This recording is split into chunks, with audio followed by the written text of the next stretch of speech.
اعوذ باللہ من الشیطان الرجیم بسم اللہ الرحمن الرحیم۔ محترم سامعین کرام، السلام علیکم ورحمۃ اللہ وبرکاتہ۔ میں امید کرتا ہوں آپ سب خیر و عافیت سے ہوں گے۔ اللہ تعالیٰ آپ کے رزق اور مال میں اضافہ فرمائے، آمین ثم آمین یا رب العالمین۔ آج ہم بات کریں گے خواب میں ویرانی دیکھنے کے حوالے سے۔ اس کی مختلف صورتیں ہیں اور ان کی مختلف تعبیریں ہیں، اور اگر آپ ان تمام تعبیروں کو جاننا چاہتے ہیں تو اس ویڈیو کو آخر تک ضرور دیکھیں۔ اور اگر ابھی تک آپ نے ہمارے چینل سید شاہ سلطان کو سبسکرائب نہیں کیا تو سب سے پہلے اسے سبسکرائب کریں، ویڈیو کو لائک کریں اور صدقہ جاریہ سمجھ کر اس کو شیئر کریں۔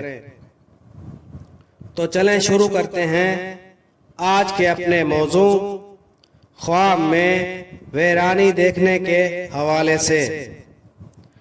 حضرت ابن سیرین رحمۃ اللہ علیہ نے فرمایا کہ گھر اور دکان وغیرہ کی ویرانی دین کی گمراہی پر دلیل ہے، اور اگر دیکھے کہ اس نے ویرانے کو آباد کیا ہے تو اس کی تعویل بہتر ہے۔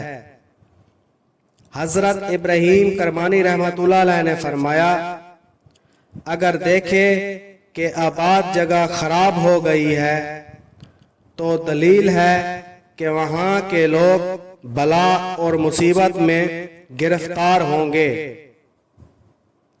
اور اگر دیکھے کہ اس نے ویرانے کو آباد کیا ہے تو صاحب خواب کے کام کی درستگی پر دلیل ہے۔ حضرت جابر مغربی رحمۃ اللہ علیہ نے فرمایا اگر ویرانی خدا تعالی کی طرف سے ہے تو دلیل ہے کہ صاحب خواب کو نفع ہوگا، اور اگر ویرانی مخلوق کے فعل سے ہے تو اس کی تعویل اول کے خلاف ہے، یعنی صاحب خواب کو نقصان پہنچے گا۔ حضرت جعفر صادق علیہ السلام نے فرمایا کہ اگر دیکھے کہ اس نے مسجد یا مدرسہ ویران کیا ہے تو اس کے کام کے نقصان پر دلیل ہے۔ ویڈیو پسند آئی ہو تو اسے لائک کریں اور صدقہ جاریہ سمجھ کر اس کو شیئر کریں۔ اللہ تعالیٰ آپ کا حامی و ناصر ہو۔ جزاک اللہ۔